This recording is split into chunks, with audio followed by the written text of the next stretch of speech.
Last night, I thought the Blazers did a sensational job celebrating Bill Walton night. Completely agree, man. It was a really fun night. All the tie-dye, the players from the 77 team that were there. Did you hear the Lionel Hollins stuff? The Lionel Hollins stuff on the broadcast was great. The stories that he was telling.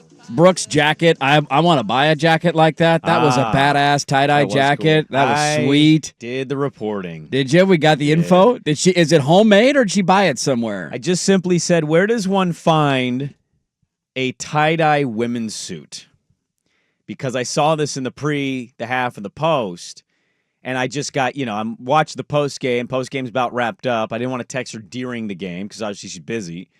I'm like, you know what? I'm gonna do some show research here. Yeah, let's find out after the game. So I shoot her that text, and she says, "Girl, hell yeah, $5 on eBay." No way, really? Yeah.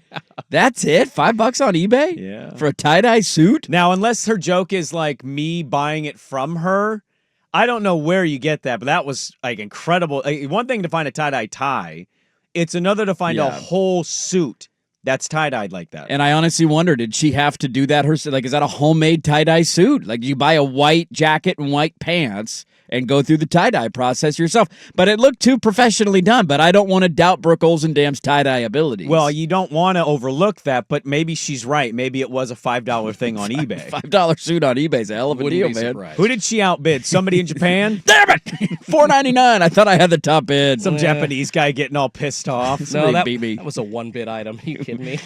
Nobody's buying this thing. Who the hell needs a tie-dye suit? Well, funny you should ask. We're celebrating Bill Walton, damn it, and we need a tie-dye suit in Portland. It was weird because I know everybody, they want the Blazers to win on Bill Walton night, and I certainly understand that.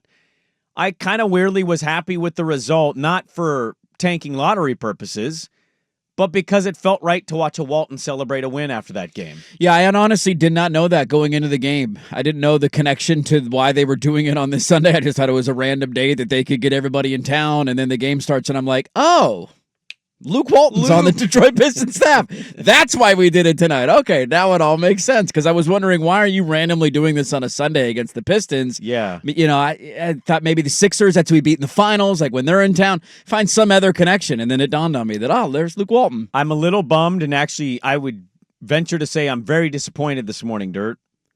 We have somebody on the show. We do. That sat courtside at this game. Big spender. Big spender. Big time. And did not come in with his tie-dye headband that he was given by going to the game. A little disappointed. Instead wearing a Mariner hat. A little disappointed. Like, how does that to celebrate George Kirby having Tommy John surgery, he decided that would be more enjoyable than wearing a tie-dye headband? Please, no.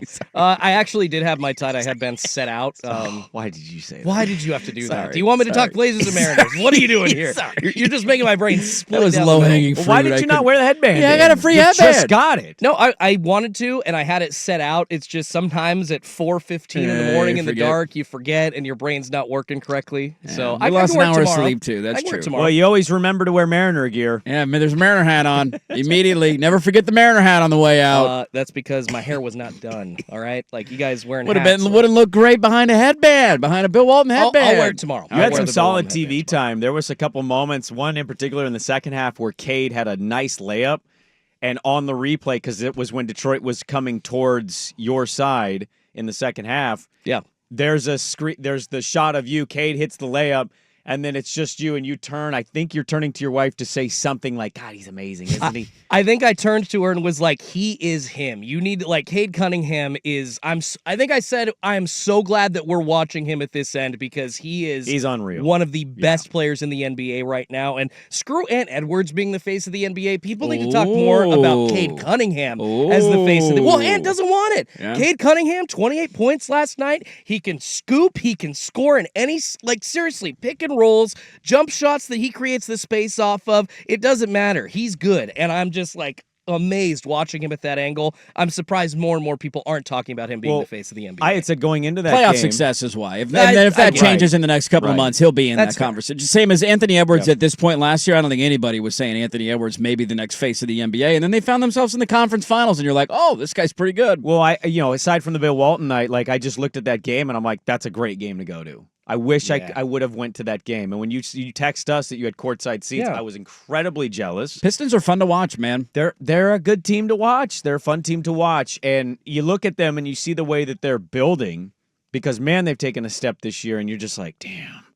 They got two bigs down. You got a Beef Stewart on your team. You do. You got a Duran down low. You got a number one option who was a number one pick to build your team around. You got the number one option on your team. That's got to be pretty cool. Ron Holland has done some good stuff for them. I think he was their 5th pick in the draft, to many surprise. Yeah, he looked a little unsure of himself last night. He's young. He's young. He's time. Then you sprinkle around some veteran stuff. Tobias was big for them last night. Yeah, Malik Beasley's had a great year. Like, that team is fun. They're going to be a fun team in the first round. I really hope it's against the Knicks. Because Detroit, New York would be a lot of fun in a first-round series.